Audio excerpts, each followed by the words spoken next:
Donc dans la première partie de cette émission, donc on va parler justement du choix de la destination. Pourquoi t'es parti en Bolivie et au Pérou? Il y a des raisons, et justement on va parler de ça en début d'émission.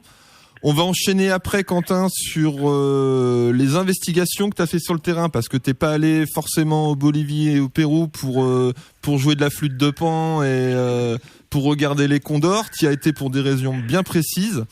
Et c'est ce qu'on va voir dans la deuxième partie de l'émission. Tu y allais pour faire des recherches et pour aussi revenir avec des découvertes intéressantes. C'est ce que tu vas nous expliquer. Et dans la troisième partie de l'émission, on va parler des cités d'or, parce que c'est un peu, une légende, un mythe, les cités d'or. Et du coup, on va parler de ça en fin d'émission. Donc, c'est un programme ultra chargé, mais on va prendre les choses une par une pour que les auditeurs comprennent bien. Pour ceux qui sont pas trop calés, on va dire, en recherche astronomo, métrolo, scientifique, hein. Et ouais, vas-y.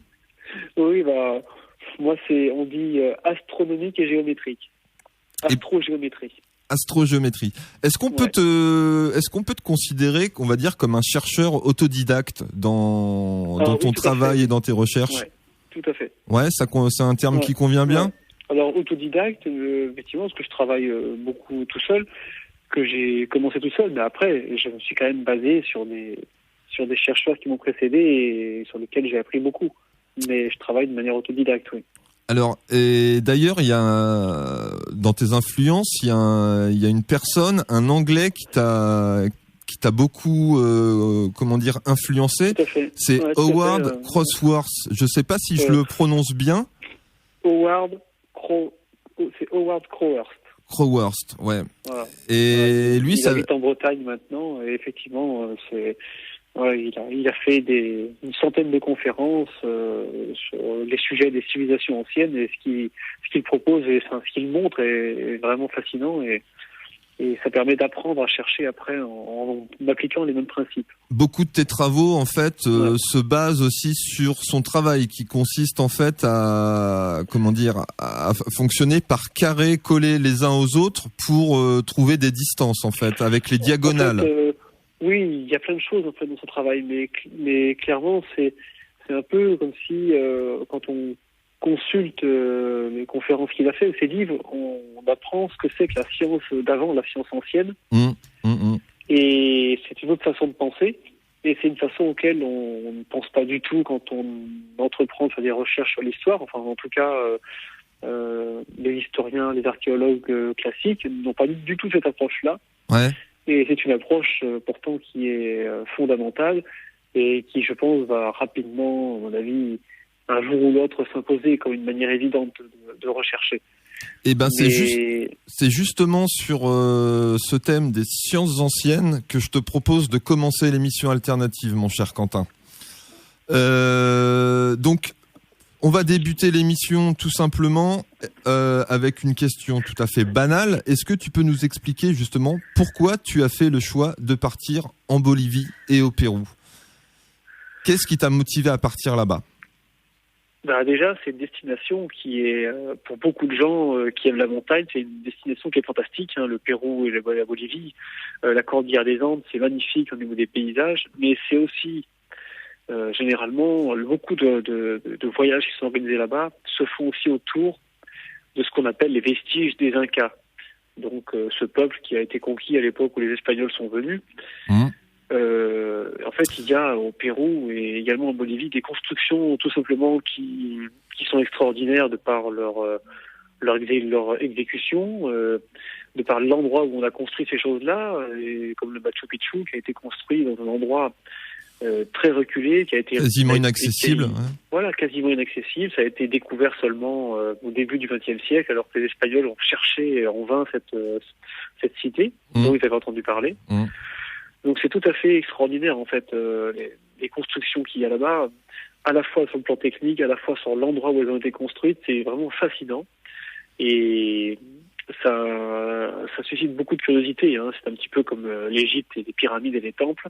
Eh ben, en Amérique du Sud, le Pérou, c'est vraiment quelque chose d'extraordinaire à ce niveau-là. Et en plus de ça, on a des paysages absolument extraordinaires. Donc ça, c'est évidemment très tentant. Ces paysages se d'aller trouvent faire un voyage là-bas. Ces paysages, Quentin, excuse-moi, se trouvent plutôt sur la côte pacifique de l'Amérique latine, sachant que le Pérou borde carrément l'océan et que la Bolivie en fait touche le Pérou et le Brésil. Ça se trouve un petit peu à cette latitude-là au niveau du globe.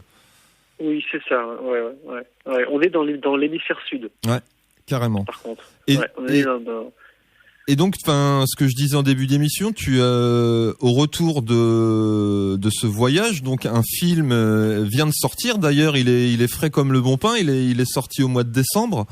Je rappelle le titre, c'est Pérou, Bolivie, nouveau regard sur la porte des cités d'or. Et ça, ouais. Quand est-ce que t'es parti là-bas en fait? Je suis parti en fait en mai 2017. Donc ça fait déjà un petit moment, hein. Ça va bientôt faire 2 ans.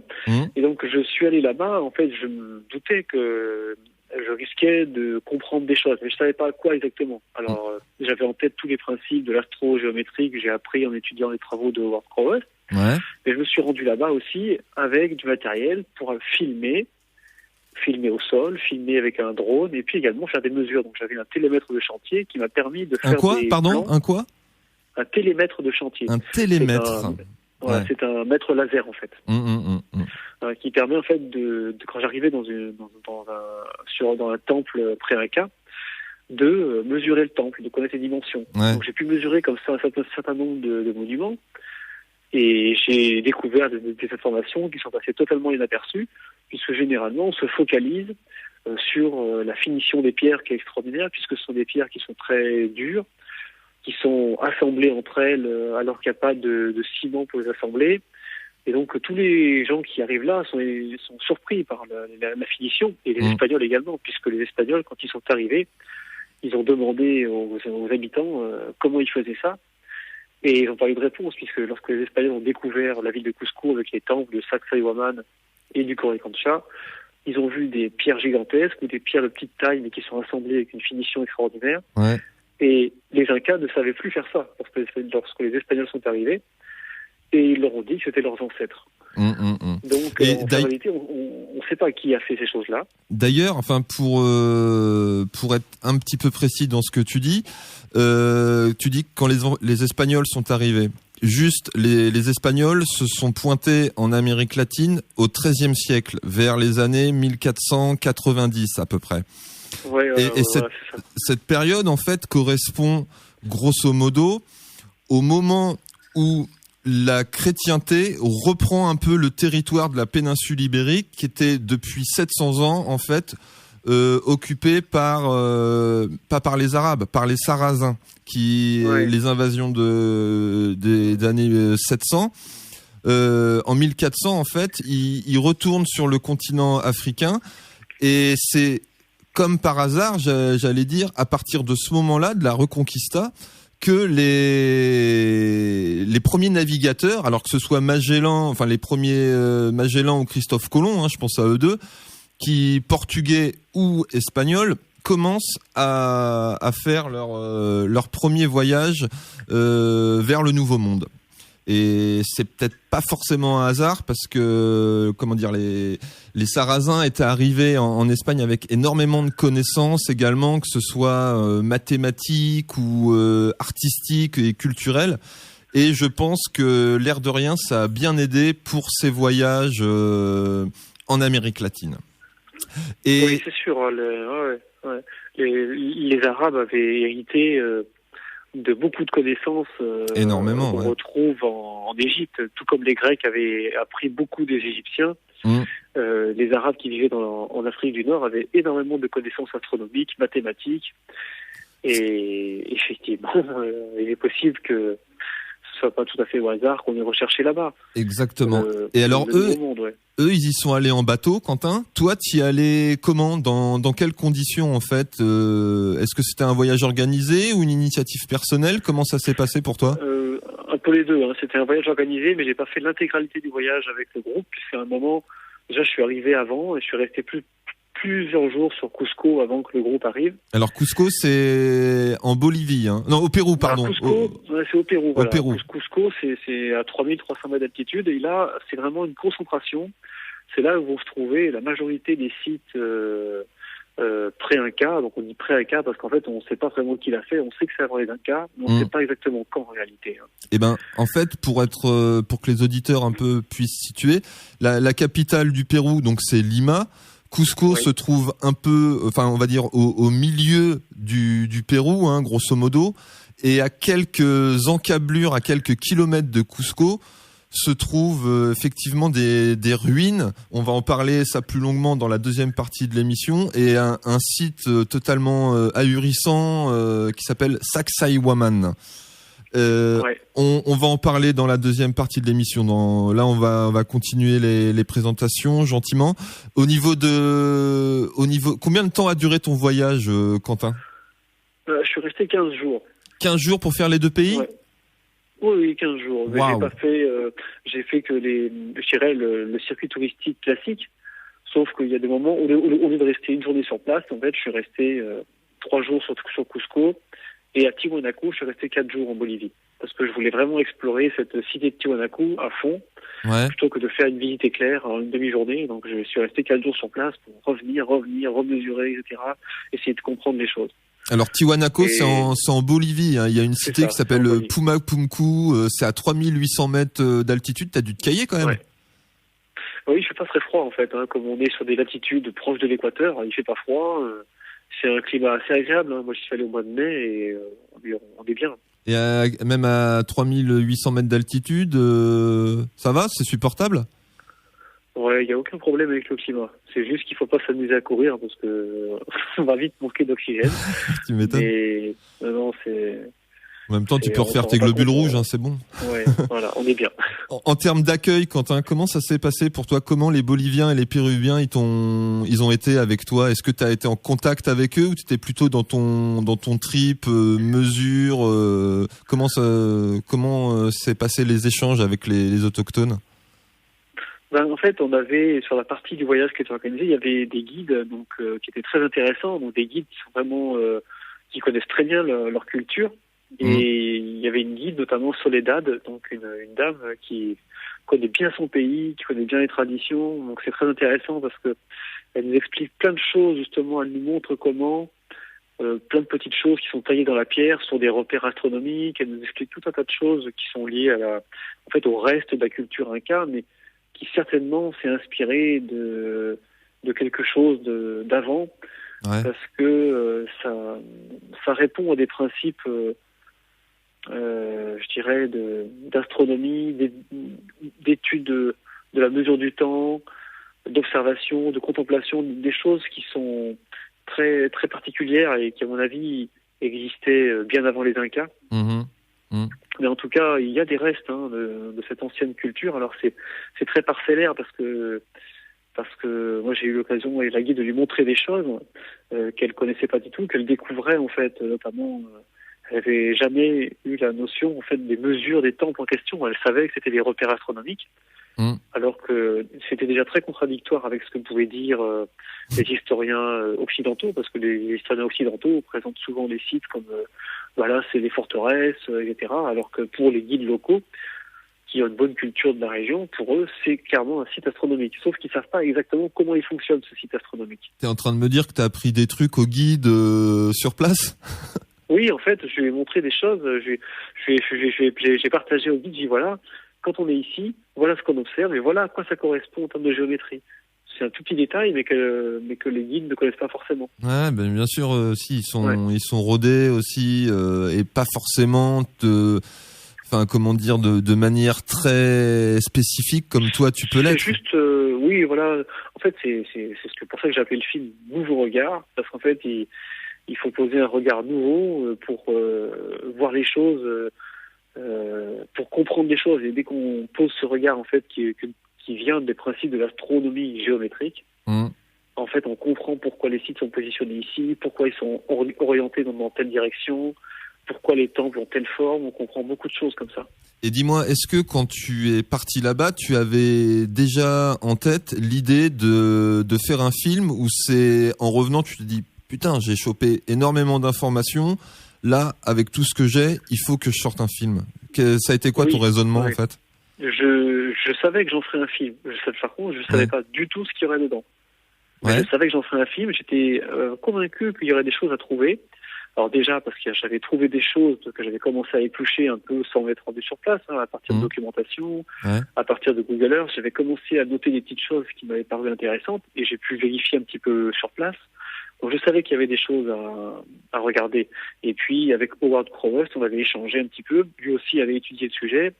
Et il m'avait suggéré d'aller vérifier certaines choses. Donc j'ai pu aller sur place, faire des vérifications et avec ton télémètre. Voilà, exactement. Voilà, j'ai pu vérifier des mesures qu'on faisait avec Google Earth. Et j'ai pu les faire au télémètre pour être plus précis et vérifier qu'on se trompait pas.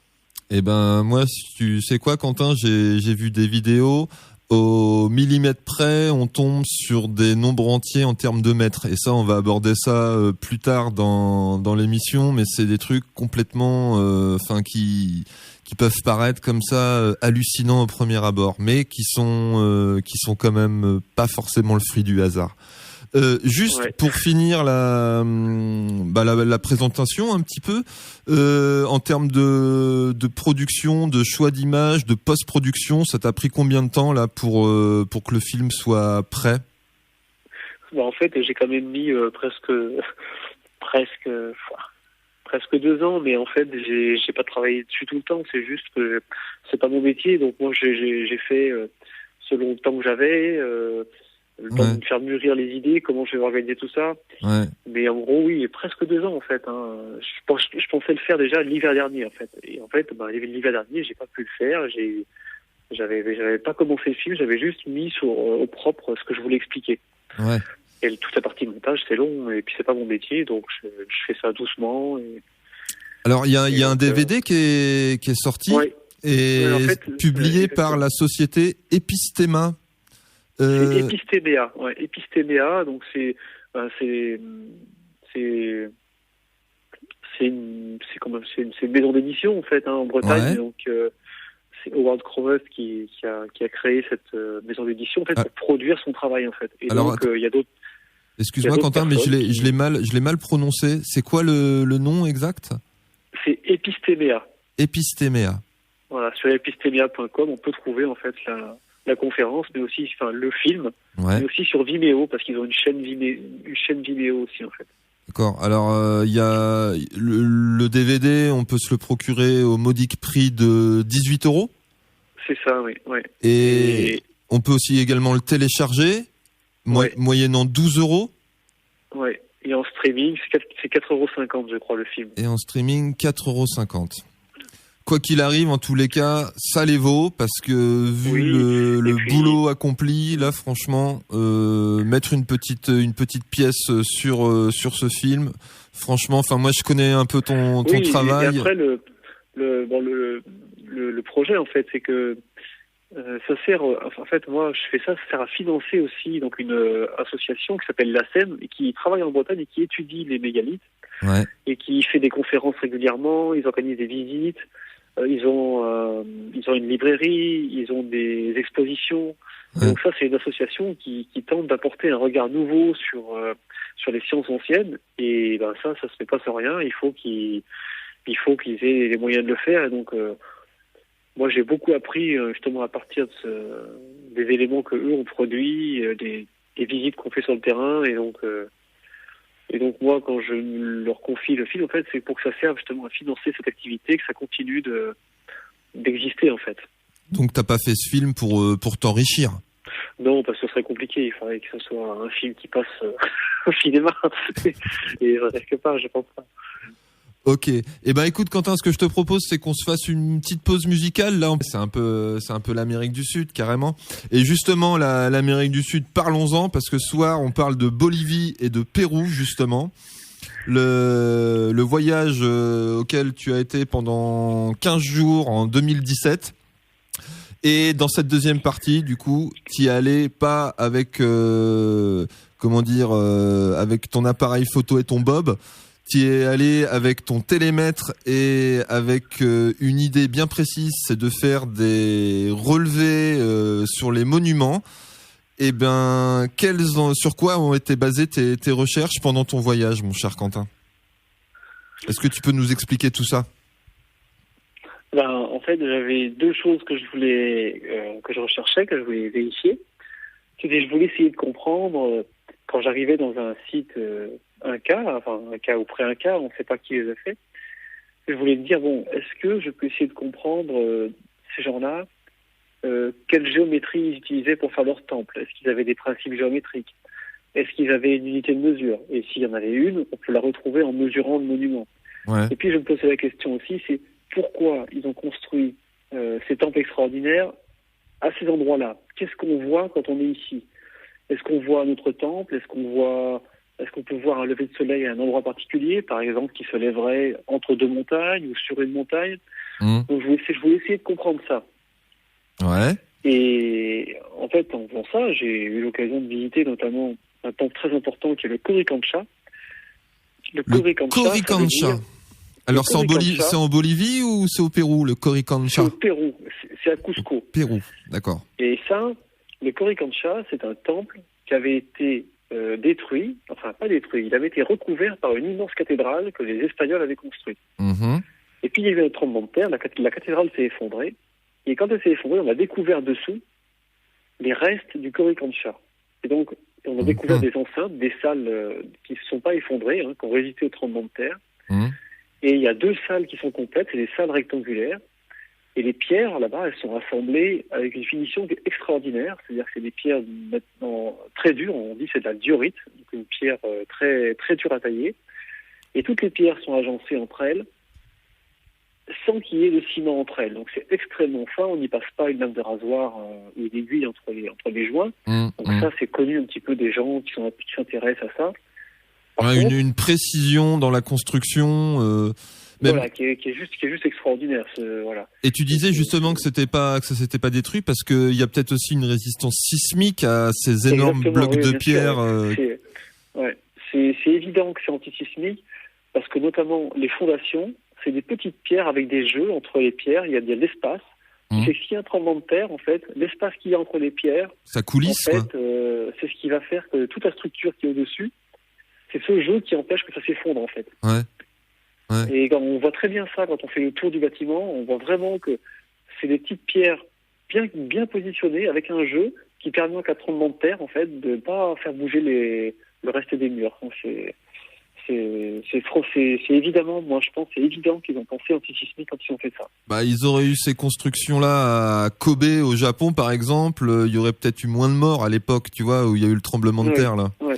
Et c'est vrai que les vestiges anciens, ils ont cette faculté à tenir en place et à pas bouger. On peut même parler des pyramides sur le plateau de Gizeh. C'est la même chose. Ça a pas bronché d'un pouce, quoi. C'est extraordinaire. Ouais.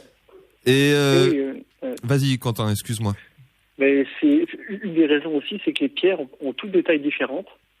Et quand elles ont des tailles différentes, en fait, c'est beaucoup plus solide qu'à des pierres qui sont faites de toutes les mêmes dimensions. C'est-à-dire qu'un mur en parpaing avec des parpaings calibrés sera beaucoup moins solide qu'un mur qui est fait avec des pierres de tailles différentes où les contraintes ne vont pas se répartir de manière aussi homogène. Et donc du coup, c'est une résistance qui est bien plus grande.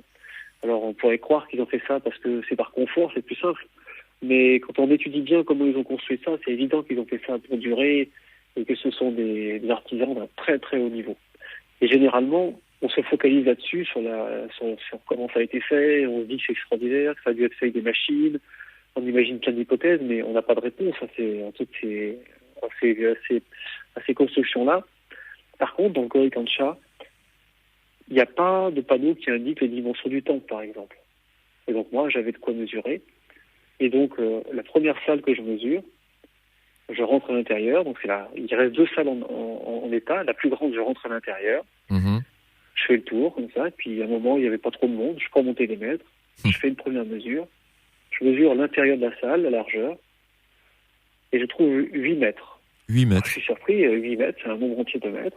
Ouais. Je fais la longueur, et là je trouve 12 mètres 95, un tout petit peu moins, 12,94 m et 6 mm, si mon mémoire est bonne. Ouais.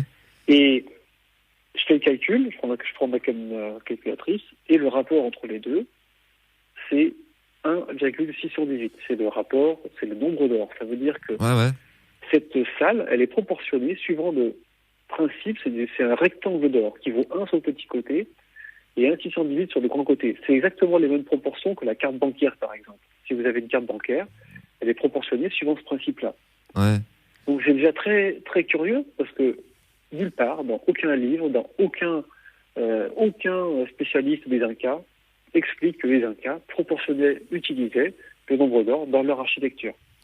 Et c'est déjà un premier constat. On en avait parlé dans l'émission où tu étais intervenu l'année dernière, et c'est vrai que le nombre d'or en architecture notamment, et pas que, on va dire dans les arts en général, c'est une constante qui revient ultra souvent. Et ce qui est fascinant, c'est que à cette époque-là, tu l'as dit tout à l'heure, on pouvait pas forcément dater la construction de l'édifice, mais même on va dire à des temps très très très reculés, on arrive sur cette constante de 1,618. Est-ce que toi, avec ton télémètre et même avec les connaissances que tu as sur les différents sujets, est-ce que tu as été surpris en découvrant ce rapport ou pas ? Alors, surpris, non, parce que quelque part je m'y attendais. Par contre, c'est très émouvant de le découvrir, quoi, de vivre ça, c'est-à-dire de faire la mesure et pas on tombe dessus, surtout que c'est là. En fait, je crois que c'est le premier temple que j'ai mesuré. Donc la première chose que je mesure, d'entrée de jeu, je tombe sur quelque chose. Donc après, j'ai épluché le temple sous toutes les coutures, parce qu'on peut en faire le tour. Ouais. Donc en fait, c'est un temple rectangulaire, il y a des murs très épais. J'ai pu mesurer l'épaisseur des murs, j'ai pu mesurer les dimensions extérieures. Et en fait, très rapidement, je me suis aperçu que c'était des dimensions en mètres. Exprimé en mètres, l'épaisseur des murs, c'était exactement 1 mètre. La largeur extérieure, c'était 10 mètres. La largeur intérieure, c'était 8 mètres. Et donc ça, c'est vraiment très surprenant. Et puis après, j'ai regardé dans les murs, il y avait des niches qui sont créées. Donc des niches, c'est des sortes d'ouvertures en fait, dans lesquelles on pouvait déposer des offrandes. Ouais. Et ces niches-là, elles avaient des formes trapézoïdales. Et elles aussi étaient proportionnées suivant le rapport 1 à 1,618, le rapport du nombre d'or. Mais pas seulement. Dans ces niches, on retrouvait également une mesure qui est tout à fait improbable, c'est le yard mégalithique. Le fameux yard mégalithique. Voilà. Tu peux nous rappeler la distance exacte en mètres ? Un yard mégalithique, ça mesure 82,9 cm. Ouais. Et c'est une mesure qui a été employée, en fait, qui a été retrouvée pour la première fois dans les années 50, et qui a été retrouvée sur les sites mégalithiques, c'est-à-dire les cromlechs, donc les cercles de pierre ou les alignements de menhirs, comme il y a en Bretagne. Ouais. Et donc c'est la plus ancienne unité de mesure qu'on ait pu redécouvrir, que les scientifiques ont pu redécouvrir. 82,9 cm pour le yard mégalithique.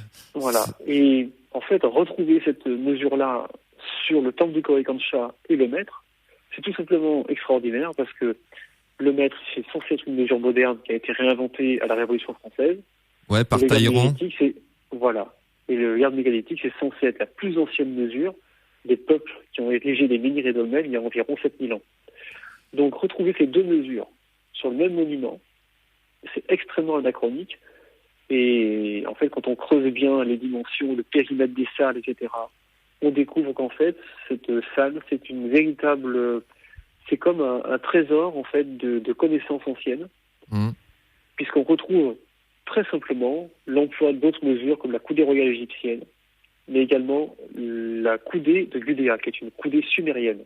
La coudée de Nippur, non ? Alors, c'est pas... Il y a la coudée de Nippur, mais la plus frappante, c'est la coudée de Gudea, qui est moins connue, qui est une coudée sumérienne. D'accord, ok. Voilà, tiens, je note. De toute façon, elle est liée à la coudée de Nippur, et elle est liée au yard mégalithique. C'est issu du même principe. Yes. Et en fait, retrouver ces mesures-là, mais de manière tellement simple, c'est-à-dire...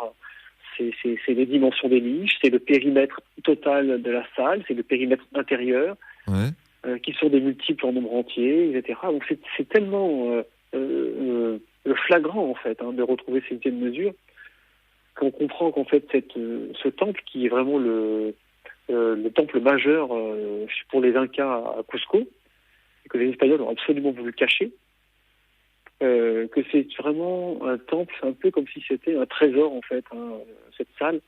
Et les Espagnols, eux, sont venus, ils ont pillé le temple, ils ont pris l'or qu'il y avait à l'intérieur.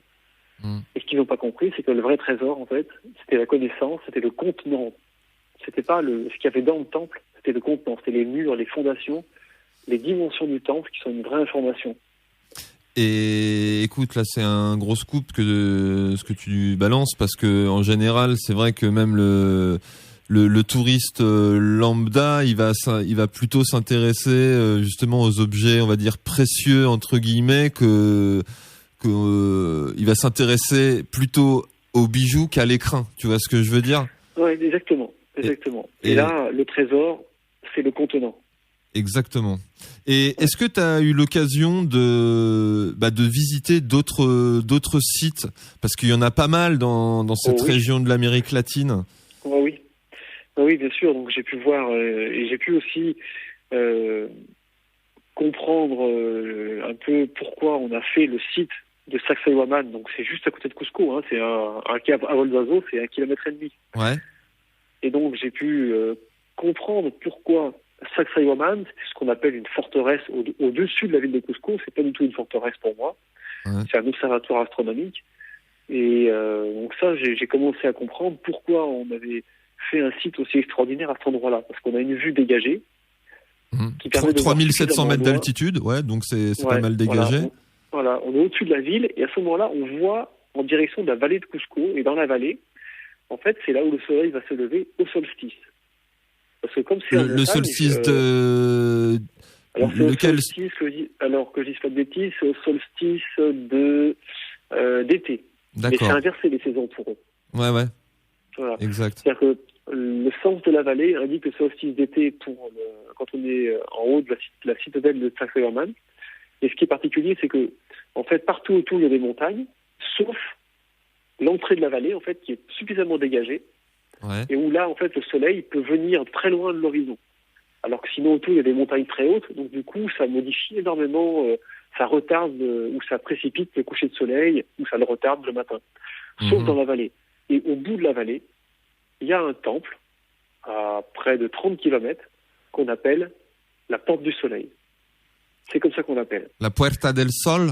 Voilà. Et en fait, c'est exactement, quand on est sur ces sites-là, et qu'on regarde la Porte du Soleil, qu'on voit pas à l'horizon, mais elle est positionnée exactement sur le lever de soleil au solstice. Bon, ça rappelle aussi pas mal de choses, ça, des monuments qui sont orientés par rapport, on va dire, au solstice, justement. Tu peux même faire des liens avec tes recherches sur les mégalithes aussi, parce qu'il y a des corrélations avec tout ça. Ouais. Alors, ce qui est intéressant, c'est que se dire qu'on positionne les monuments entre eux par rapport au solstice, ça a l'air tout à fait banal. On se dit, ils font ça partout sur la Terre. Ils vont positionner les choses en fonction du soleil levant, etc. Sauf qu'il y a une petite différence, c'est que si on choisit le lieu pour que lorsque le soleil se lève, il forme un angle particulier par rapport à l'est, ça c'est pas pareil. Ça veut dire que du coup il y a une réflexion, c'est-à-dire que c'est ce qui se passe à Sacsayhuaman, c'est-à-dire qu'en fait le soleil, lorsqu'il se lève, compte tenu du relief, de la vallée au fond qui permet de dégager le relief, et de l'endroit où on se trouve sur la Terre, à cet endroit-là, en fait, l'angle qui se forme, il est très particulier. C'est la diagonale d'un rectangle qui est assez particulier. Alors c'est un peu technique, mais il faut imaginer qu'on trace un rectangle au sol, mettons un sur le petit côté, et sur le grand côté, on va mettre racine de 5. Alors ça veut dire, c'est le nombre 2,236. Et ça fait un rectangle. Et c'est un rectangle qui se trace avec un principe géométrique tout simple. On le trace avec un double carré. Et le nombre racine de 5 est un nombre important parce que c'est avec ce nombre-là qu'on obtient le nombre d'or. Exactement. Et c'est également avec le double carré qu'on peut déterminer une mesure, ou qu'on peut également créer une figure géométrique qui reprend le principe du nombre d'or.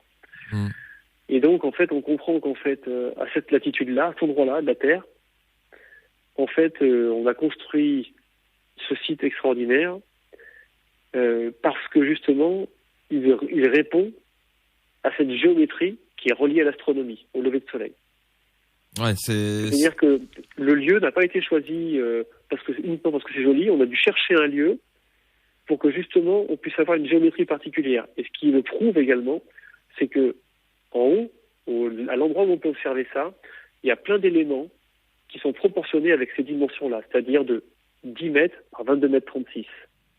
Alors, donc il y a des éléments qui sont dans le sol, que j'ai pu mesurer, et qui en fait indiquent clairement ce principe géométrique du rapport 1 par racine de 5.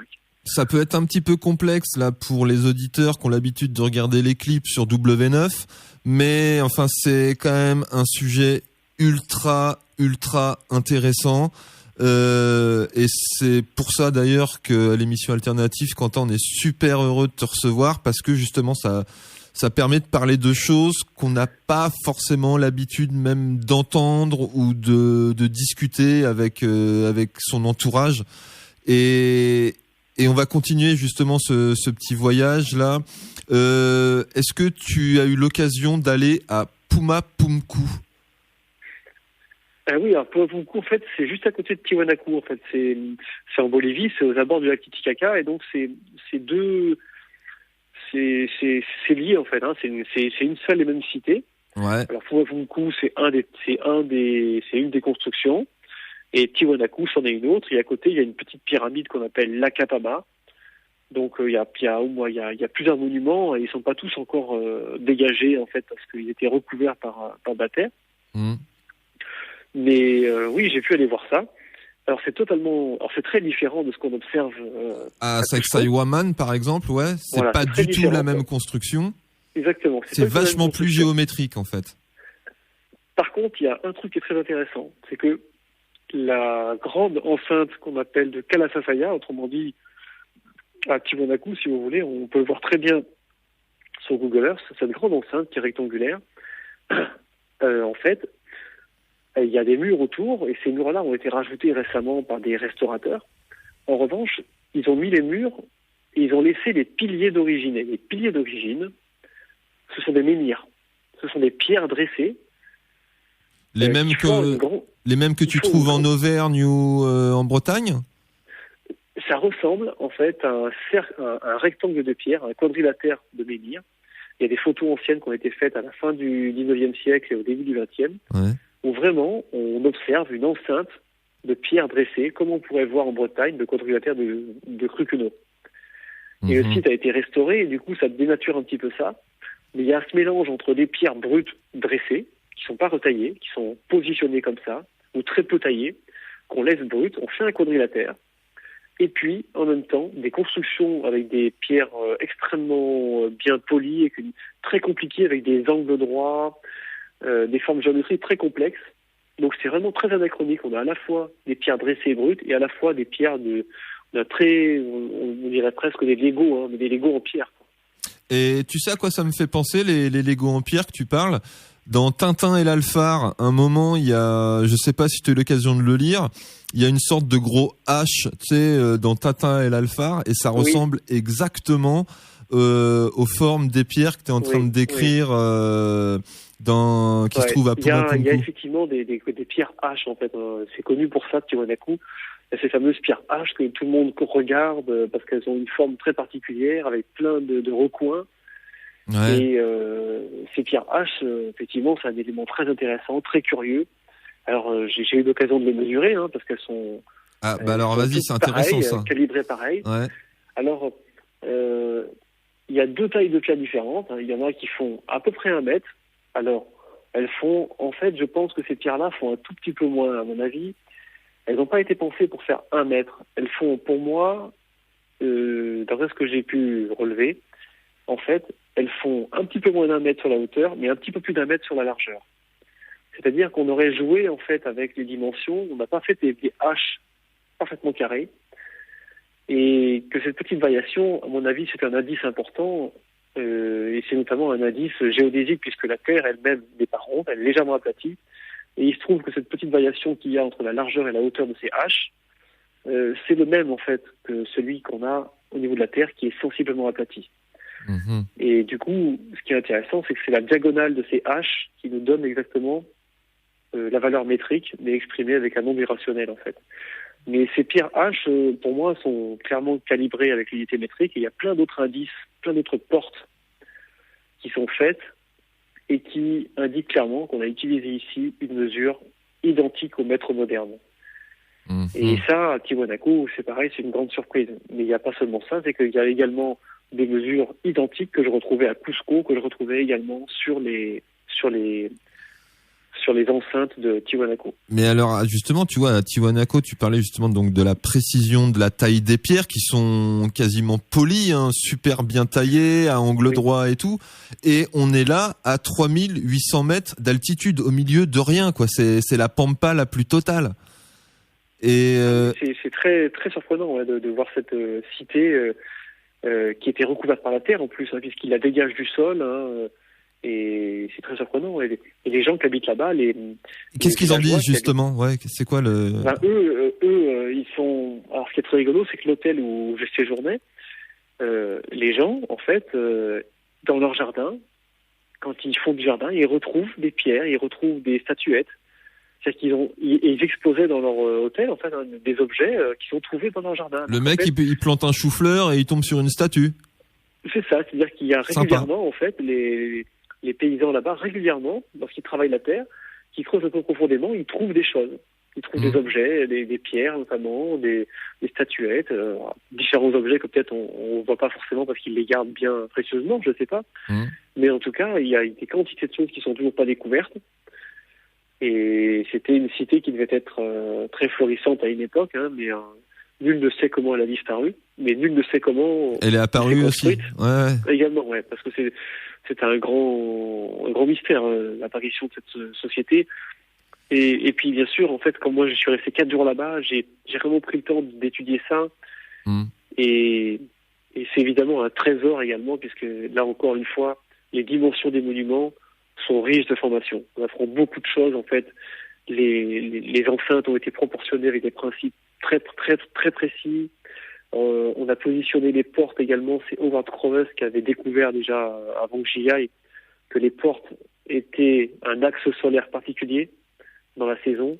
Ouais, bah ouais. Et donc c'est vraiment des choses qui sont extraordinaires parce qu'on y découvre évidemment qu'on a divisé la saison.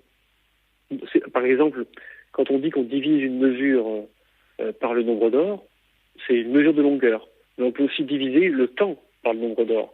Et à Tiwanaku, c'est le cas. À Tiwanaku, on a également divisé le temps en fonction du nombre d'or. Donc c'est des tas de choses qu'on découvre en fait quand on prend le temps de regarder ça. Et c'est vraiment extraordinaire hein, comme découverte. C'est peu connu. Le temps serait découpé en fonction du nombre d'or. Oui, exactement. Il y a Howard Crowes a déjà fait une conférence. Il y a des portes, les portes de soleil, portes de la lune. Il y a plusieurs portes. Et ça, c'est une découverte qu'il a fait. Il a compris que ces portes-là étaient toutes alignées sur un coucher solaire particulier qui divise la saison en 55 et 34 jours. Et ça, si on fait 55 divisé par 34, ça fait le nombre d'or.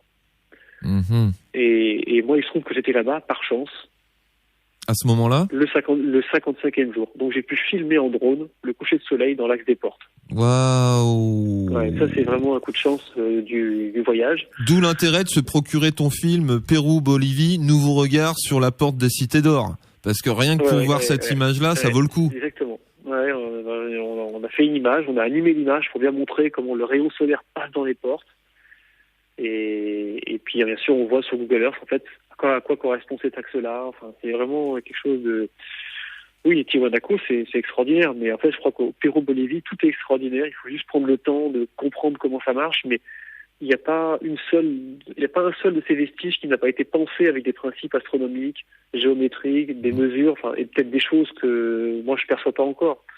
Mais des quantités c'est vraiment des cités extraordinaires. Et je comprends que ça ait suscité autant de mystères, autant de passion, et que d'ailleurs beaucoup de gens qui sont de ma génération ont connu le dessin animé Les Mystérieuses Cités d'Or. Ouais, bah là il y a un deuxième truc qui se passe en Chine en ce moment. Voilà, ouais.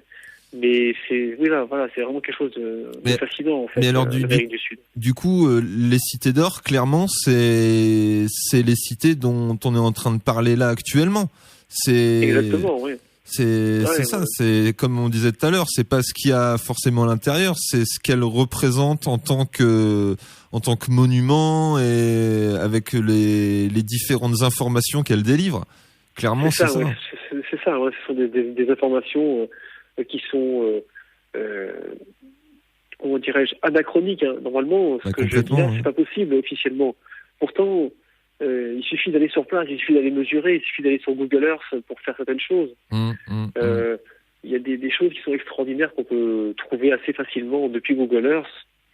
Et ça, je dirais que c'est un peu boycotté officiellement des chercheurs qui officiellement ne se penchent pas sur certaines questions. On préfère rester dans une approche traditionnelle où globalement c'est des gens qui avaient peu de connaissances, bien qu'ils fassent des constructions extraordinaires, on leur prête. Si, ils avaient forcément des pures connaissances que même nous, ça dépasse l'entendement pour le commun des mortels en 2019, quoi. Enfin. Et puis, en fait, on devrait vraiment s'arrêter sur à la fois le travail extraordinaire qu'ils ont fait et les connaissances qu'ils ont pu acquérir, parce que un peuple qui avec des moyens qui ont l'air simples, puisqu'on retrouve pas des machines extraordinaires pour faire ça. Mais s'ils ont réussi à acquérir toutes ces connaissances, à faire toutes ces constructions et des moyens simples, ça pose vraiment des questions de qu'est-ce qui animait ces gens-là. Hein, parce que quand on voit les blocs de pierre, comment ils sont faits, comment ils sont agencés, on est tout simplement, tout le monde est époustouflé. Et aujourd'hui, personne ne s'amusera à faire ça. Les tailleurs de pierre, même chevronnés, ne s'amusent pas à construire des murs comme ça. Tu parlais de moyens simples. On a aucune certitude qu'ils avaient des moyens simples, parce que ça se trouve ils avaient aussi des outils qu'on ne connaît peut-être pas, mais ils avaient probablement des engins pour justement se simplifier la tâche, mais c'était peut-être complexe dans la façon de construire les bâtiments. En fait, moi je pense qu'ils avaient évidemment mis au point des tas de techniques qu'on a oubliées. On a perdu, des tas de techniques. On peut tout à fait imaginer qu'ils avaient même été capables d'utiliser des énergies qui nous entourent, hein, comme l'énergie hydraulique, comme l'énergie solaire. Tellurique aussi, peut-être, du coup. Voilà, il est possible qu'ils aient maîtrisé un certain nombre de choses que nous, on a oubliées.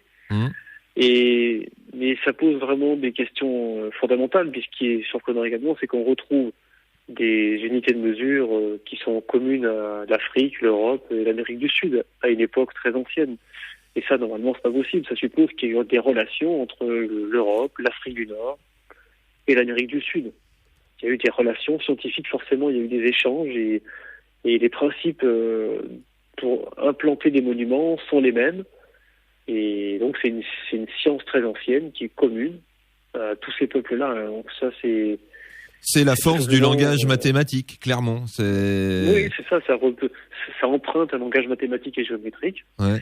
Et je pense que ça, c'est la face émergée de l'iceberg, hein, parce qu'il y a sûrement des connaissances plus poussées qu'on n'a pas osé envisager encore. Mais moi, de temps en temps, je constate des choses. Je constate que dans les mathématiques, ils utilisent des nombres qui normalement sont des nombres qui servent dans des domaines de sciences physiques tels que la physique nucléaire par exemple, qui servent dans la croissance des cellules biologiques. Donc c'est très surprenant de voir qu'ils utilisent des nombres qui ne sont pas censés utiliser. On va continuer notre voyage en fait là. Enfin, tu vas nous faire poursuivre ton voyage. On a vu différents sites là en Bolivie et au Pérou, et il y a un site, alors peut-être qui ne correspond peut-être pas forcément toi à ton domaine de prédilection, qui est la géométrie et la métrologie, mais est-ce que tu as eu l'occasion de te balader au-dessus des lignes de Nazca? Non, j'y suis pas allé à Nazca en fait. Ah, je suis désolé, alors on va arrêter l'émission maintenant. Nazca, c'est un grand mystère aussi, mais j'ai pas pu aller visiter Nazca parce que Déjà, il faut prendre le petit avion, petit coucou. Et moi, je suis pas hyper à l'aise dans les petits avions. Déjà, j'ai un peu mal de l'air. Ouais. Et en fait, quand on est au sol, on voit pas grand-chose. On voit strictement rien. Même. Explorer, hein. C'est une question de choix, en fait. Ouais. Alors, en priorité, j'ai voulu aller voir certaines choses, mais j'ai observé des choses sur Nazca vu du ciel, mais c'est à approfondir. Il y a des choses curieuses. Eh ben, on va survoler Nazca alors, juste pour dire que c'est des lignes creusées dans le sol, qui sont droites, qui peuvent faire, on va dire entre 20 et 30 kilomètres de long. Il y a aussi des énormes géoglyphes dessinés à même la terre, et qui datent aussi des Incas en fait, qui datent depuis super longtemps, mais comme on c'est... ne sait pas de quand ça date, on n'a vraiment pas d'idée. Enfin, il y a des hypothèses, hein, mais on n'a pas de preuves matérielles pour dire ça date de telle époque. Reste que comme c'est le climat là-bas est assez rude et qu'il pleut très peu, et ben ces géoglyphes sont restés en fait telle une tache dans le sol. Et si vous voulez vous renseigner sur les lignes de Nazca, il y a un mec qui s'appelle Eric Van Daniken qui a survolé un peu le site et qu'on a tiré des conclusions amusantes, farfelues, ou qui peuvent être aussi être creusées, et c'est très intéressant. Mais nous on va rester sur les monuments et dans ton domaine de compétences que tu maîtrises à fond, Quentin. Ouais. En fait, Nazca, ce qui est dommage, c'est que depuis Google Earth, on a du mal à distinguer certaines choses. Et moi, je pense, mon intuition et la piste qu'il faudrait creuser, c'est que ça a été fait par rapport à des repères astronomiques. Moi, je serais pas surpris que les animaux, puisqu'il y a des animaux dessinés, et que ces animaux soient des figures qui sont des constellations, ou en tout cas qui renverraient à des groupes d'étoiles, et que peut-être on pourrait comprendre de quand ça date si on comprenait la carte du ciel, comment elle est organisée, on pourrait retrouver à quel moment ça a pu être fait. Moi, je serais pas surpris qu'il y ait quelque chose d'astronomique dans cette histoire de Nazca, comme une reproduction d'une carte du ciel. Ouais, sur Terre. Maintenant, il faudrait avoir un plan ultra précis. Et aujourd'hui, moi, j'ai pas trouvé de plan précis, des relevés précis de tout ce qu'il y a là-bas. Il n'y a pas de carte, à ma connaissance, qui existe. Et avec Google Earth, on voit des choses, mais c'est pas évident, il faut passer beaucoup de temps, et moi j'ai pas creusé à fond ça en fait. Alors, une petite parenthèse, tu parlais des représentations de la carte du ciel sur Terre. Si on prend, là je vais vite fait faire un petit tour en Égypte, si on prend les 3 pyramides Khéops, Mykérinos et Képhren, elles, selon un chercheur qui s'appelle Robert Bauval, elle pourrait représenter sur Terre le baudrier en fait d'Orion, de la constellation d'Orion, les 3 étoiles qu'on voit et très bien en ce moment d'ailleurs quand on regarde à l'est. Oui, on les voit très bien. On les voit ultra bien. Et c'est l'hypothèse de Robert Bauval, c'était que la position des 3 pyramides sur Terre pouvait représenter ces 3 étoiles dans le ciel. Donc, ton idée que les géoglyphes de Nazca peuvent aussi représenter une représentation du ciel sur Terre, c'est loin d'être incohérent comme idée, effectivement. Oui. En plus, je pense qu'il faut bien dire une chose, c'est que les anciens, ils faisaient pas les choses avec une seule idée.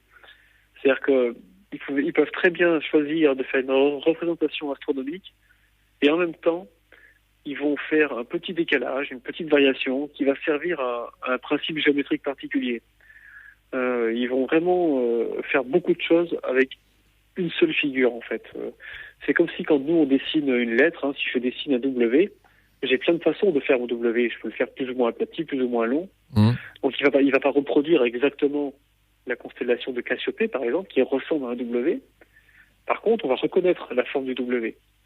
Et des fois, la variation de cette forme, en fait, elle indique justement, elle est faite de manière à répondre à des principes géométriques précis.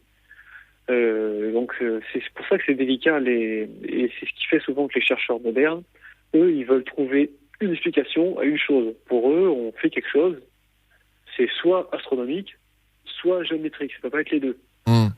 Alors que ça peut être plusieurs choses à la fois, et Je pense que ça, c'est une erreur qu'on a, et de même qu'un monument chez les anciens, il n'est pas fait avec une unité de mesure, mais plusieurs.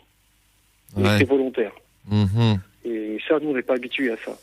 Et ben d'ailleurs, on en a parlé tout à l'heure, les unités de mesure, on peut les reciter. Là, on avait donc le mètre, forcément, la coudée royale, la coudée royale égyptienne. La coudée royale égyptienne. Dans le Corée Kancha, on retrouve au minimum 5 unités de mesure. Le mètre, la coudée royale égyptienne, le yard mégalithique, la coudée de Nippur et la coudée de Gudea, qui est une coudée sumérienne également. Donc ces 5 unités de mesure-là, normalement, n'ont rien à faire là, en théorie. Bon, elles sont là. Ben oui, mais la question qu'on a envie de se poser, c'est comment, par exemple, une coudée sumérienne qui se trouve en Mésopotamie, en Asie, comment une unité de mesure, on va dire, mésopotamienne, se retrouve du coup de l'autre côté de l'océan, et carrément même de l'autre côté de l'océan, mais Pacifique encore. Est-ce que tu as une explication, une hypothèse? Il y a des pistes. En fait, l'origine de toutes ces mesures, en fait, c'est, pour moi, on les retrouve déjà à l'époque des bâtisseurs mégalithiques, ceux qui érigeaient un menhir et dolmen partout partout sur la planète, puisqu'on retrouve des menhirs et des dolmens sur tous les continents. Ah bah ouais, à Poitiers on en a un beau là, la pierre levée, et même Rabelais il en parle dans son bouquin Pantagruel. C'est quelque chose qu'on ne dit pas en histoire. En histoire, on passe de l'homme des cavernes directement à l'Égypte.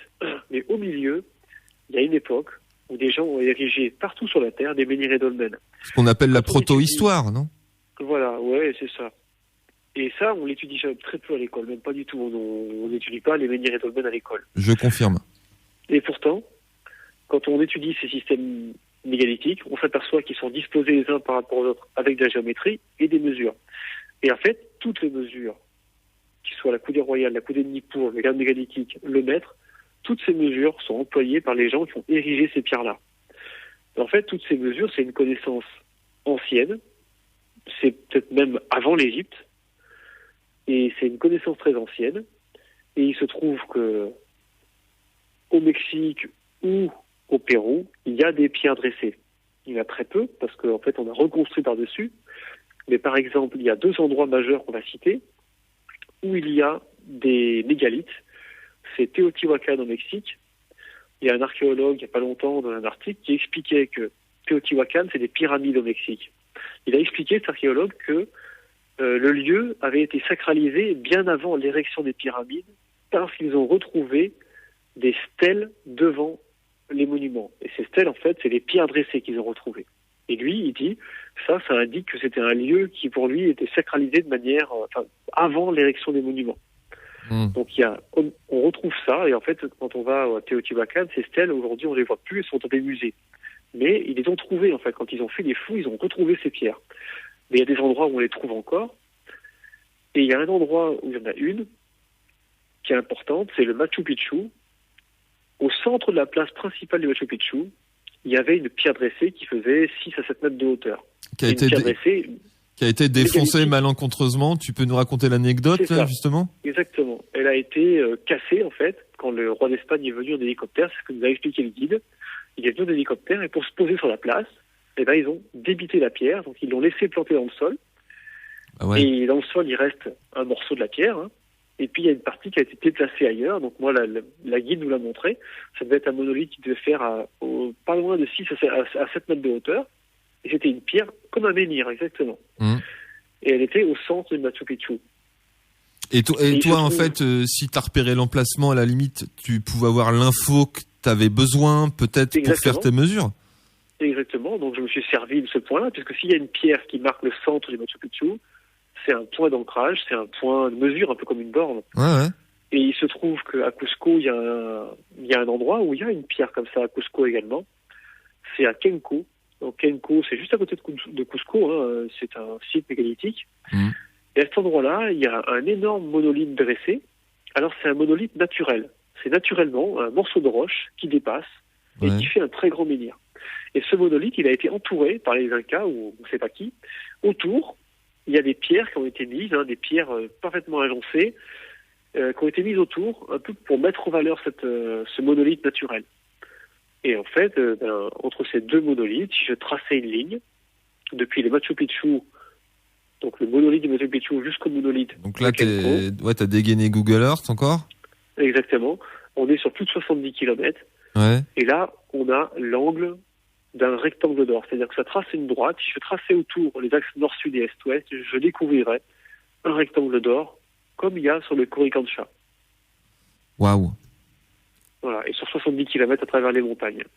Et tout là, ça. Il n'y a que deux monuments mégalithiques. Il y a le menhir, on a l'emplacement qui est dans le sol de Machu Picchu. Ouais. Et le menhir de Kenko, il est toujours en place. Yes. Et dis-moi, et donc, tout ça, c'est de l'intuition ou tu t'es dit tiens, il faut que je fasse cette mesure, ou c'est intuitif, ou c'est en fait, c'est un peu les deux, puisque maintenant j'ai compris que les principes, en fait, des peuples mégalithiques, ils se sont promenés un peu partout sur la Terre. Quand on est face à une pierre dressée, il faut essayer de voir si cette pierre dressée, en fait, elle est en relation avec une autre. Parce que souvent, la pierre dressée, elle marque un repère, une sorte de point de départ. Ouais. Et autour de ça, on construit quelque chose. On va organiser l'espace. Ouais. Et donc, en fait, il y en a très peu des pierres dressées. Mais elles ont été, la plupart du temps, je pense, détruites ou recouvertes. Mais il y en a également sur la plus ancienne cité du Pérou que je suis pas allé voir, c'est Caral. Donc, Caral, c'est des monuments qui sont au moins contemporains de l'Égypte ancienne, voire un petit peu plus anciens, donc presque 5000 ans. Ouais. Et là, à Caral, en fait, au milieu de la place, pareil, il y a des monolithes dressés. Donc il y a plusieurs sites au Pérou où il y a des monolithes au milieu des pyramides qui sont dressés au milieu sur une place. Et en fait, quand on étudie en fait les relations qu'il y a entre les monuments et ces monolithes, on s'aperçoit que c'est des principes géométriques qu'on retrouve en Europe et sur les mégalithes.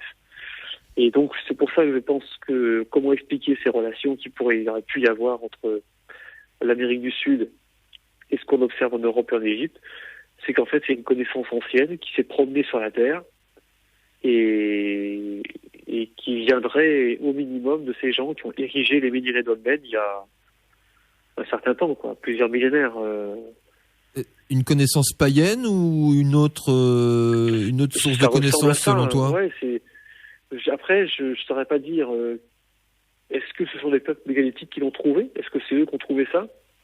Ou est-ce que c'est l'héritage d'un peuple qui a failli disparaître et qui, à un moment donné, s'est dit, a voulu conserver son héritage d'une certaine façon ?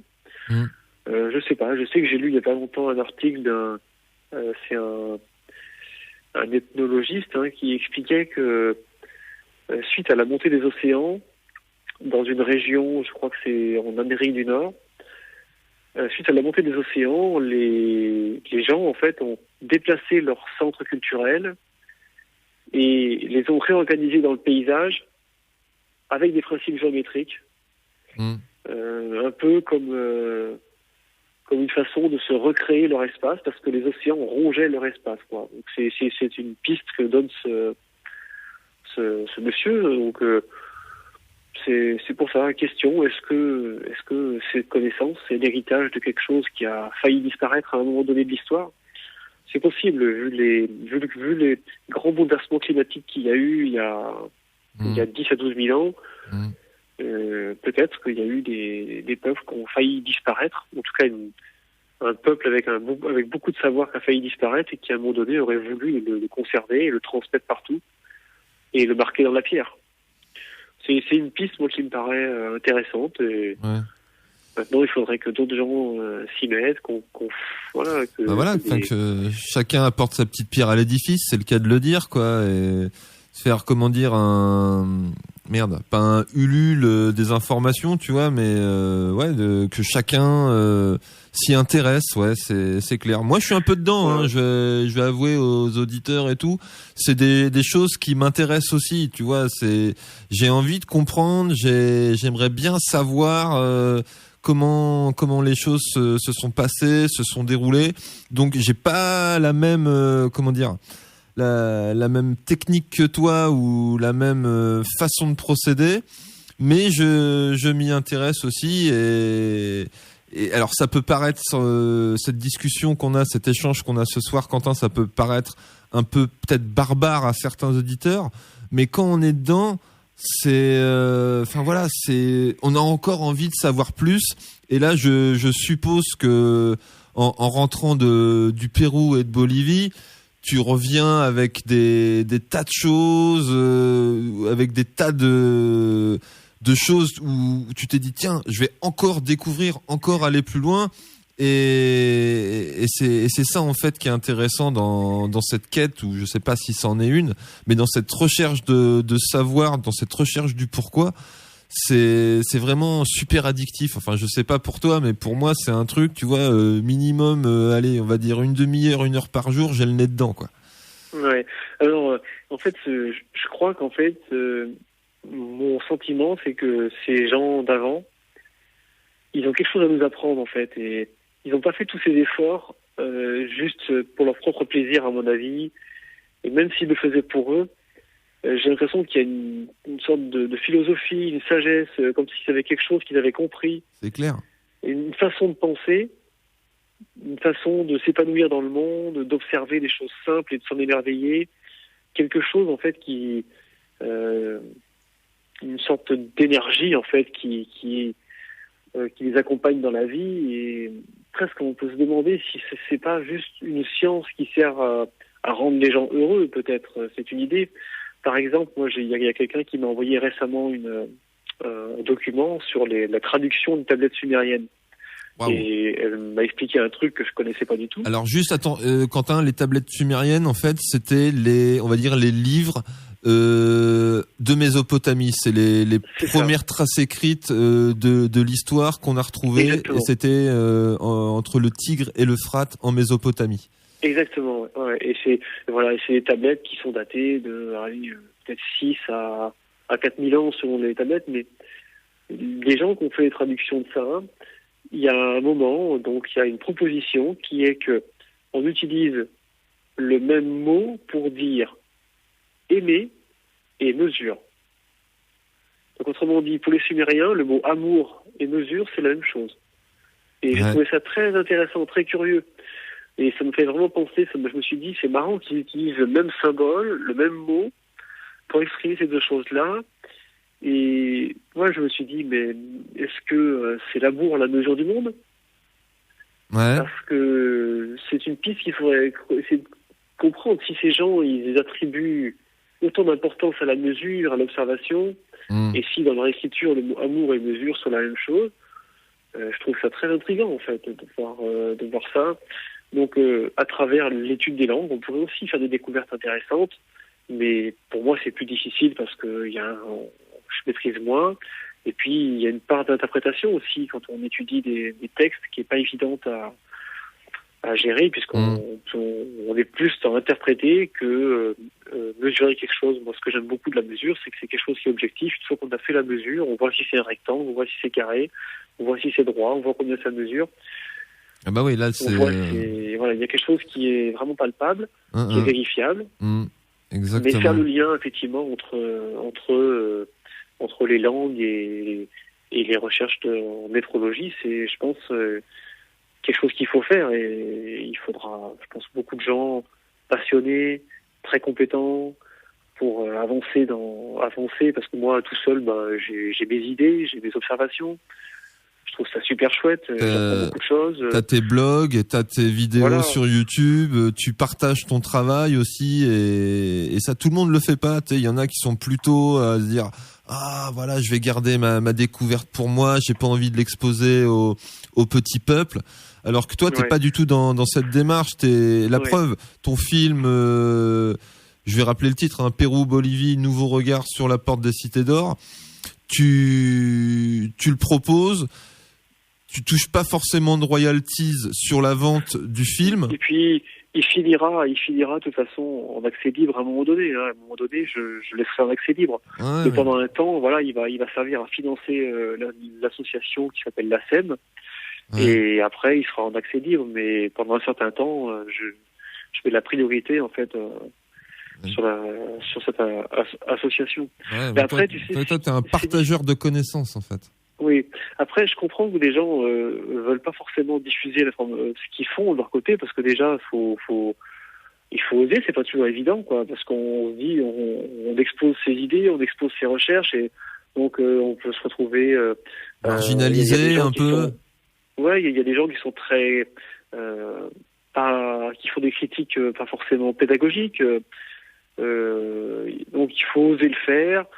C'est pas toujours évident. Et puis voilà, personne n'a l'avou de se tromper. Donc c'est vrai que moi, à un moment donné, j'ai osé faire. Ouais. Et je pense que j'ai eu raison de le faire parce que ça m'a permis de beaucoup progresser. En fait, quand on ose le faire, ça nous permet aussi de rencontrer des gens, d'échanger avec des gens qui font ces recherches-là. Et en échangeant, en fait, on apprend des choses, on peut corriger les erreurs qu'on fait. Et donc, en osant le faire, j'ai beaucoup progressé. J'ai pu apprendre à chercher différemment et j'ai fait beaucoup d'autres découvertes. Mais c'est vrai qu'il faut oser y aller et puis ça prend du temps aussi. Mais par contre, il y a des gens dont c'est le métier. Et ce qui est regrettable, c'est qu'ils n'osent pas s'engouffrer dans cette nouvelle façon de voir les choses. Alors, ils sont un peu. De dire, hein, mais... Ouais, mais ça peut se comprendre, mais voilà, le partage de connaissances aussi, ça fait partie du truc, quoi, tout simplement. Une petite question, parce que là, il nous reste à peu près 5 minutes. Là, on a commencé un peu à la bourre, donc il nous reste à peu près 5 minutes. Qu'est-ce que tu en tires de ce voyage-là au Pérou et en Bolivie, à titre, on va dire, personnel, humain?